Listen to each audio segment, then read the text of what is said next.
Prinsipnya khilaf itu memang lazim terjadi.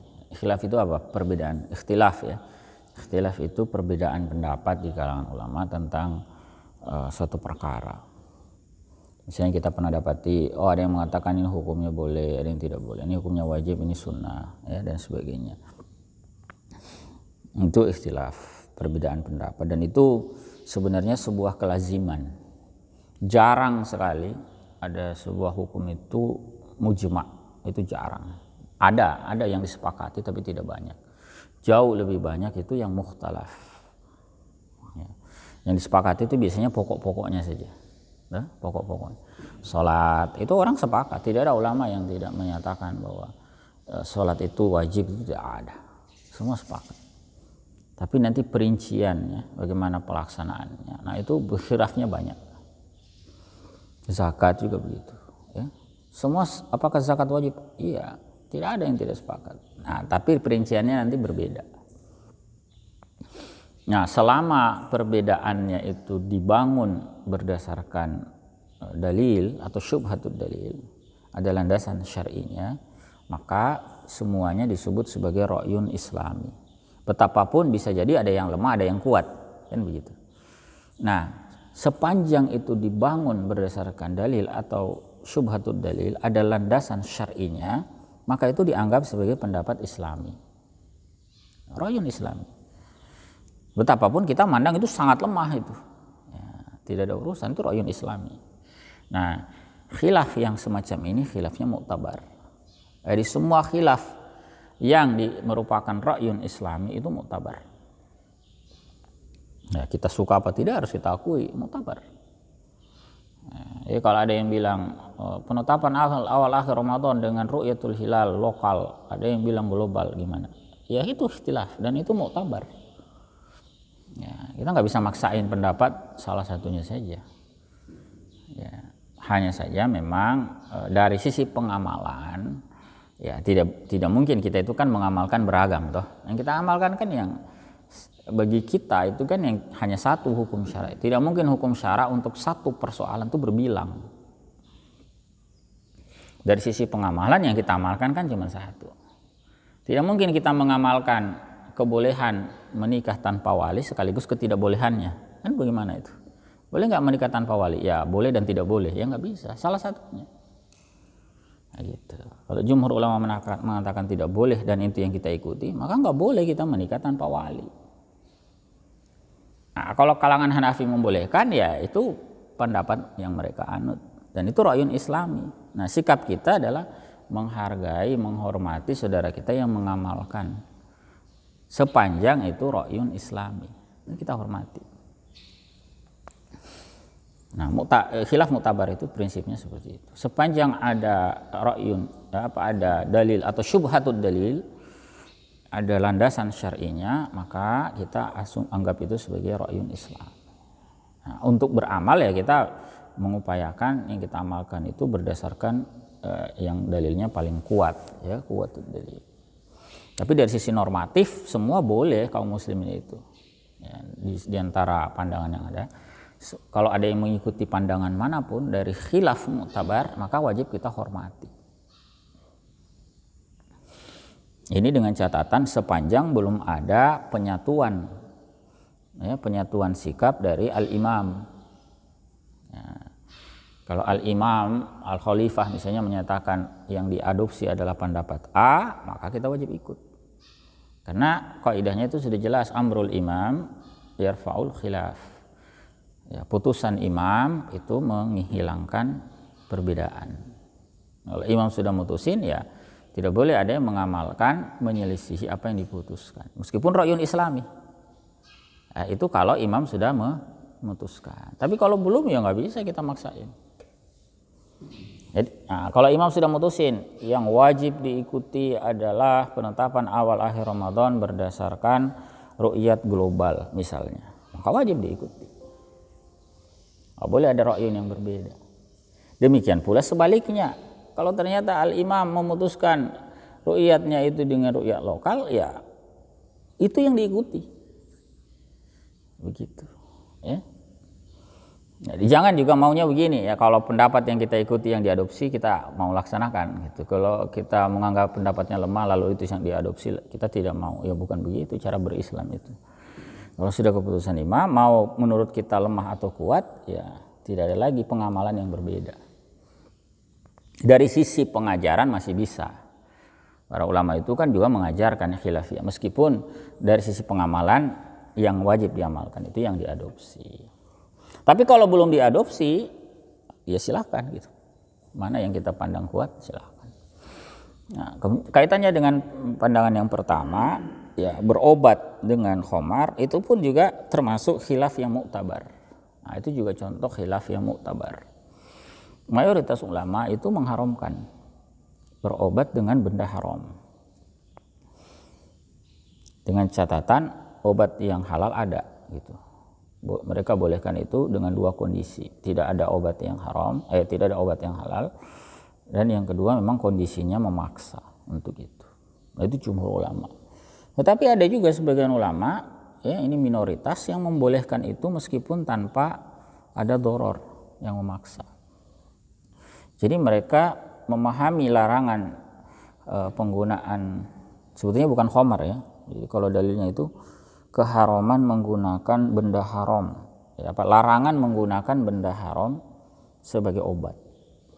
Itu memang ada ya, Nabi itu melarang tuh. Janganlah kalian berobat dengan yang haram.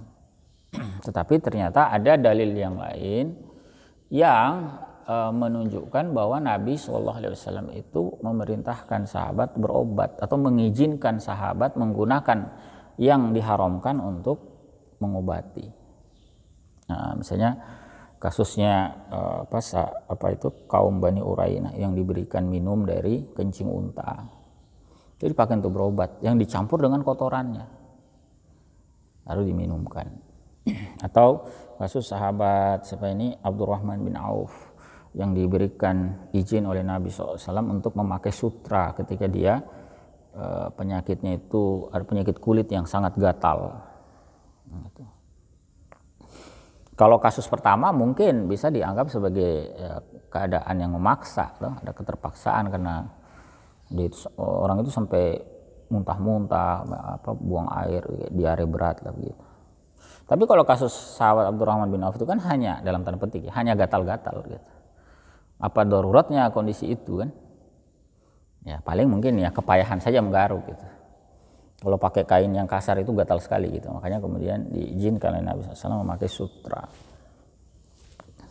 Nah, dari hadis-hadis semacam ini dan beberapa hadis lagi yang semisal itu ternyata menunjukkan bahwa dalam beberapa keadaan Nabi itu membolehkan sahabat menggunakan sesuatu yang awalnya haram untuk digunakan. Maka dari sinilah sebagian ulama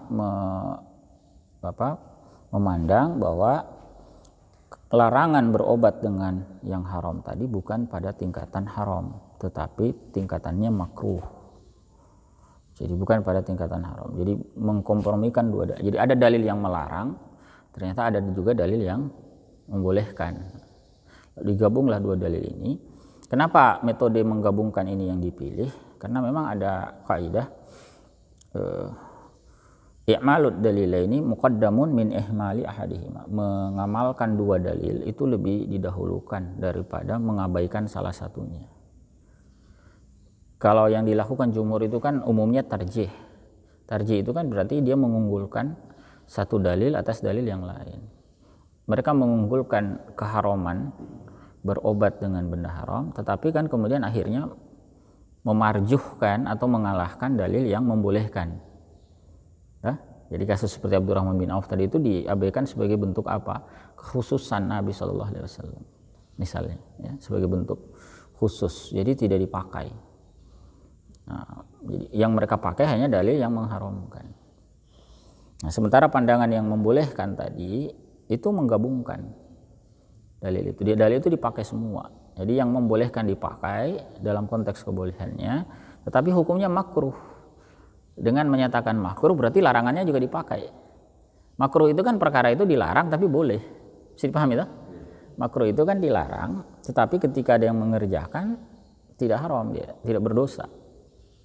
Akan lebih baik kalau ditinggalkan. Begitu. Itu secara normatif ya. Hanya saja secara praktis ya, dalam sisi pengamalan ya ada baiknya kita juga memperhatikan kaidah al-khuruju minal khilaf ya. Dalam bersikap itu apa? Mengeluarkan diri dari perbedaan pandangan itu dianjurkan, mustahab. Kalau sudah tahu ada khilaf seperti itu ya ngapain sih cari-cari yang makruh kalau ada yang halal? Paham maksudnya? Kalau ada yang jelas-jelas halalnya, ngapain kita serempet-serempet dengan perkara yang makruh? Begitu. Di sisi lain, kalau kita berobat, seperti obat apa sih yang bisa misalnya, atau penyakit apa sih yang bisa diobati dengan khamar? Misalnya penyakit apa? Sekarang itu bisa dibilang semua yang bisa diobati dengan khamar itu sudah ada substitusinya. Sudah ada sudah ada bahan lain, obat yang lain yang itu halal gitu. Jadi ngapain kita mau mengamalkan satu perkara yang menyelisihi banyak orang pula kan? Padahal sementara ada opsi yang lain. Dan ketika kita mencari substitusinya, itu kan justru kita mengamalkan dua-duanya, selamat dari kedua-duanya toh. Dari yang menyatakan makruh pun kita selamat. Toh mereka tidak melarang, justru ya silahkan, malah lebih bagus meninggalkan yang itu, karena makruh itu berarti meninggalkannya lebih bagus. Dan kita juga tidak menyelisihi yang merupakan pandangan jumhur, sebab jumhur memang melarang gitu. Maka ya, dari sisi pengamalan praktis ya carilah, masa tidak ada obat yang jelas-jelas halalnya ya. Jadi meskipun kita mengikuti pandangan yang menyatakan itu makruh ya, jangan juga dibiasakan ya. Kalau ada yang mubah, ada yang sunnah, ngapain sih kita kerjakan yang makruh, kan begitu dari sisi. Tapi dari sisi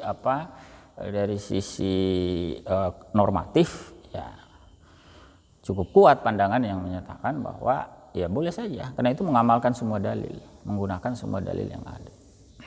Ya Allah, prinsipnya begitu. Ya. Kalau ditanya kadarnya, ya pandangan yang kedua nggak ngasih kadar.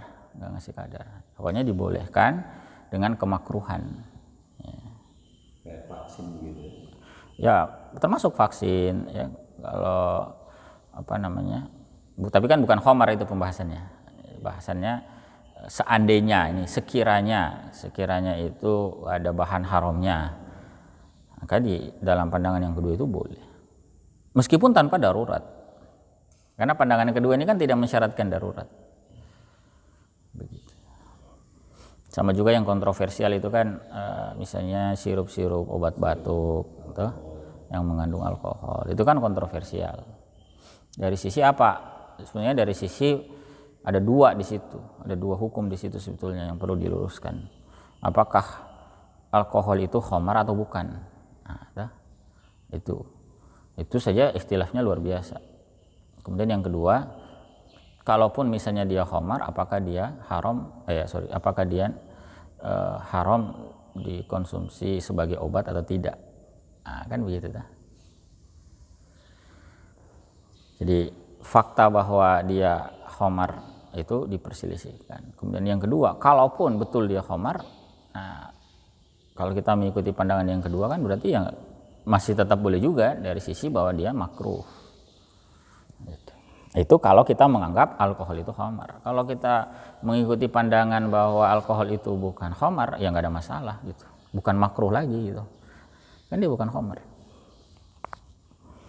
Wallahu a'lam. Jadi memang kalau kita bicara fikih Islam itu khilafiyah itu banyak sekali, lazim gitu. Makanya kemudian para ulama itu menyatakan kalau ada orang yang tidak mengenal khilafiyah dalam persoalan hukum itu dia belum mencium baunya fikih. Cium baunya saja belum itu. Apalagi mendalami. Pasti orang yang tidak kenal khilafiyah itu pasti tidak mendalami fikih. Yang dia kenal hanya pendapatnya sendiri yang diajarkan gurunya, pendapat lain dia nggak terima gitu. Itu berarti belum mencium bau fikih. Mendalami saja tidak, ya, mencium saja tidak, apalagi mendalami. Dapat kulit-kulitnya pun tidak, apalagi dalamnya. Karena itu sangat lazim itu. Dan jangankan antar mazhab, internal mazhab pun itu beragam gitu. Di internal di satu mazhab pun. Seperti dalam mazhab Syafi'i, ya seperti tadi yang kita sempat singgung. awal akhir Ramadan ditentukan dengan ru'yat lokal. Itu kan pandangan Syafi'iyah, pandangan resmi tamat mazhab Syafi'i. Tapi kalau pandangan Imam Asy-Syafi'i sendiri itu justru ru'yatnya global. Sebagaimana misalnya diriwayatkan oleh Imam Al-Baihaqi, Asy-Syafi'i sendiri menyatakan bahwa ru'yat itu adalah global. Tapi pendapat Imam Asy-Syafi'i tidak muktamad dalam mazhab Syafi'i. Gitu. Itu juga uniknya mazhab itu. Tidak mesti pandangan imamnya itu muktamad. Gitu. Karena bisa jadi imamnya sendiri menyelisihi usulnya. Ya wallahu alam ya. Atau ada dalil yang lain yang baru diketahui belakangan. Oleh imam dia belum tahu, tapi belakangan diketahui lalu kemudian itu yang diadopsi. Sama juga dalam mazhab Hanafi begitu. Betapa banyak pendapat Imam Abu Hanifah ternyata enggak muktamad dalam mazhab Hanafi. Yang muktamad itu justru pandangannya misalnya muridnya ya. Muhammad Asy-Syaibani misalnya ya, atau Abu Yusuf misalnya. Justru pandangan muridnya yang muktamad. Pendapat Imam Abu Hanifah sendiri yang kepadanya dinisbatkan mazhab Hanafi ternyata tidak muktamad. Nah, sama juga dalam mazhab Syafi'i begitu. Nah, justru kalau orang kadang-kadang ada orang bingung itu begini, ya. Orang bingung ini contoh orang tidak pernah mungkin ya, kurang ya sudah mencium tapi belum mendalami. Ya. Kadang dia bingung gini. Kok bisa katanya mazhab Syafi'i tadi tapi tidak mengikuti pendapatnya Imam Syafi'i? Nah, berarti memang belum paham bahwa memang dalam pembahasan fikih mazhab itu bisa saja pendapat Imam Asy-Syafi'i, Imam Abu Hanifah itu tidak muktamad. Justru yang muktamad itu yang menyelisihi itu. Nah, kalau kita belajar fikih akan banyak ditemui semacam itu. Ya. Allah. Ada lagi mungkin yang lain? Dan itu biasa ya, biasa. Khilafiyah itu biasa. Cuman begini, ini juga kita perlu wanti-wanti. Saking biasanya, jangan juga semua pendapat asal berbeda lantas kita anggap oh kan ada khilafiyah. Belum tentu, harus dicek dulu muktabar apa enggaknya. Itu tadi makanya penting itu khilafiyah muktabar itu. Nanti ada yang bilang wah pernikahan sejenis itu tidak apa-apa, yang penting sakinah mawaddah warahmah. Lantas kemudian kita bilang oh ada khilafiyah ternyata dalam persoalan keharaman pernikahan sejenis. Enggak ada khilafiyah itu. Pernikahan sejenis itu sepakat para ulama haram. Tak ada khilafiyah. Ternyata perbedaan pendapat yang beda itu gimana? Itu pendapat yang menyimpang, sesat itu. Kaitannya dengan hadis itu, bila sahih hadis bahwa mazhab gitu. Bukan, tidak berkaitan langsung dengan itu. Tapi kaitannya tadi itu dengan apa? Dengan apakah dia itu punya landasan apa tidak. Begitu. Kalau ungkapan idza shahhal hadis fa huwa mazhabi itu sebetulnya itu ungkapan, memang ada ungkapan seperti itu, seperti misalnya mazhab Imam Syafi'i menyatakan, tetapi itu bukan ungkapan bagi awam. Ini kadang ungkapan juga disalahpahami ini ya. Idza shahhal hadis fa huwa mazhabi itu bukan ungkapan untuk awam, tapi itu ungkapan yang ditujukan bagi para ulama level mujtahid. Begitu. Kalau awam itu kan kadang-kadang begini ya, akhirnya kan karena serampangan, akhirnya begini. Dia ketemu hadis. Lalu hadis itu menurut pembacaan dia, ini si awam ini menyelisihi, berbeda dengan apa yang diamalkan dalam sebuah mazhab. Lalu kemudian dia bilang, wow berarti mazhab itu harus ditinggalkan karena hadisnya bilang begini. Sementara mazhabnya mengamalkan begitu.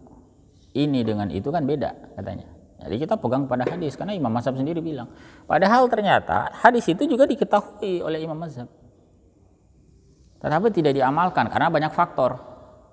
Bisa karena sudah dihapus, sudah dinasakh, atau karena ada ketentuan umum yang dikhususkan oleh dalil yang lain, atau banyak faktor gitu. Jadi hadis itu tidak diamalkan oleh al-mazhab tadi bukan karena nggak diketahui, tetapi karena bisa jadi ada faktor lain. Karena ini sudah dihapus atau ditaksis atau ini berlaku untuk kondisi tertentu, sementara yang pengamalan itu dalam kondisi yang berbeda dan seterusnya. Jadi awam itu juga tidak boleh serampangan pakai kaidah itu. Kon ada hadisnya begini berarti pandangan mazhab ditinggalkan, enggak begitu. Kalau kita mengatakan begitu itu mengesankan seakan imam mazhab itu tidak paham hadis itu. Gitu. Sama seperti Imam Malik ini, saya kasih contoh Imam Malik ya. Imam Malik itu dalam kitab Muwatta itu memuat banyak sekali hadis yang sahih.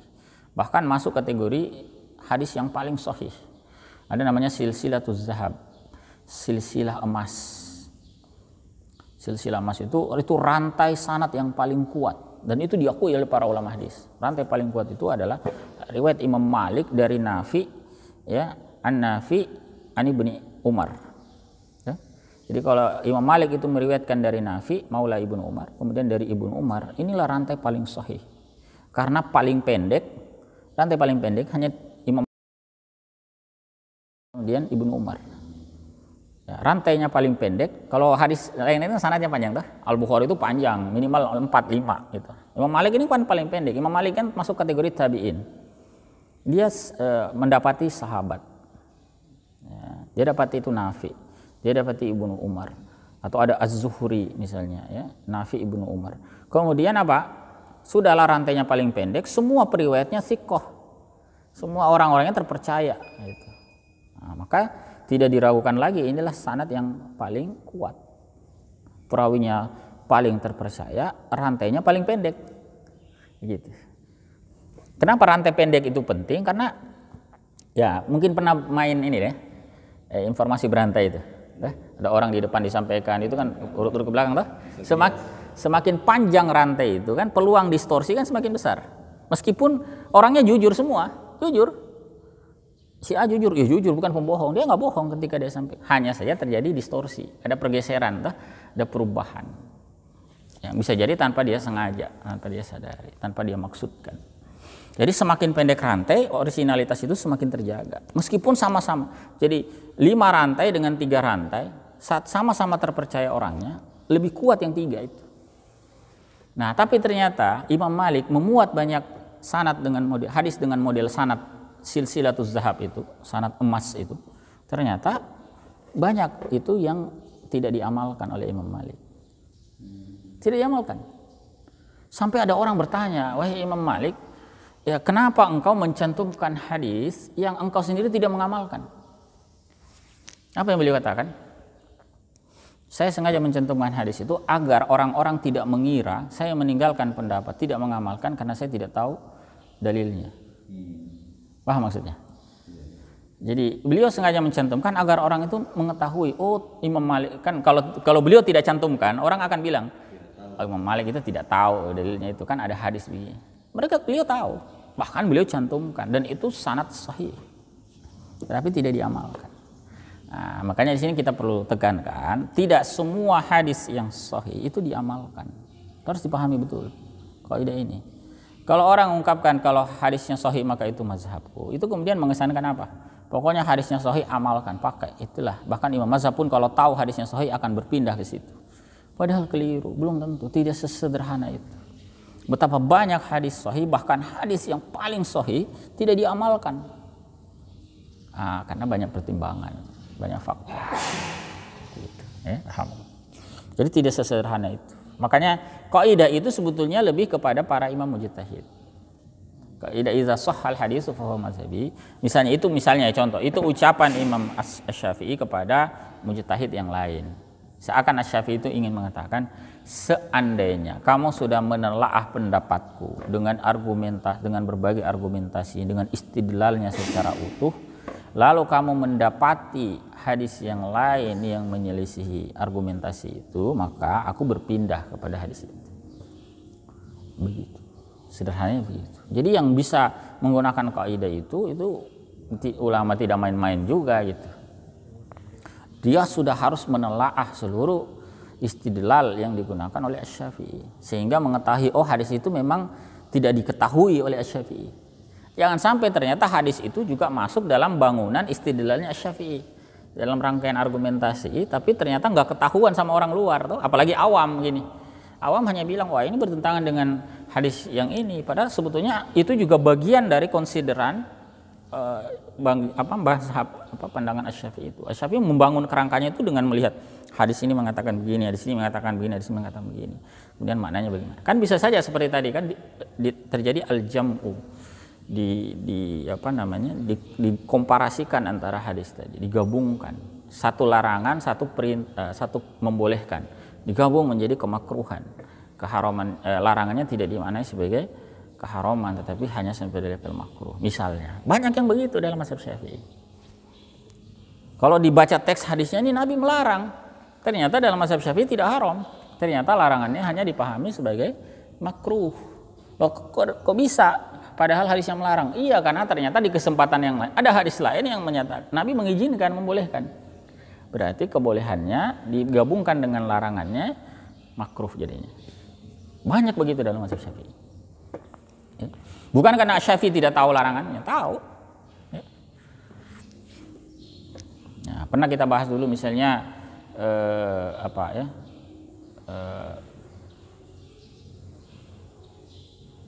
minum dalam keadaan berdiri.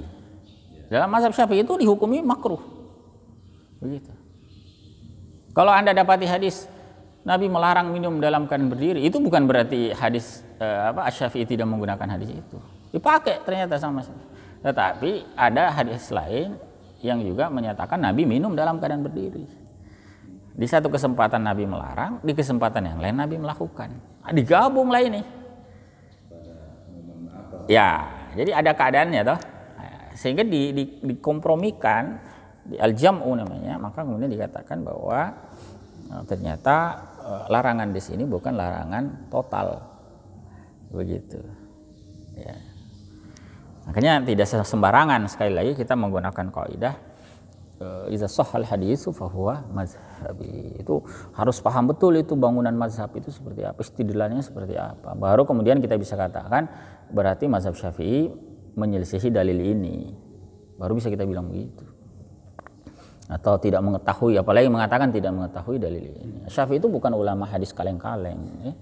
Beliau itu bahkan punya gelar Nasirus Sunnah, tidak main-main itu. Nasirus Sunnah itu salah satu gelar pengakuan para ulama hadis terhadap Asy-Syafi'i. Ya, karena pembelaan beliau terhadap As-Sunnah yang sedemikian kokoh. Begitu. Wallahu a'lam. Kita cukupkan dulu ikhwafillah. Insyaallah nanti kita akan lanjutkan pada kesempatan. Subhanakallahumma wa bihamdik, asyhadu an la ilaha illa anta, astaghfiruka wa atubu ilaik. Assalamualaikum warahmatullahi wabarakatuh.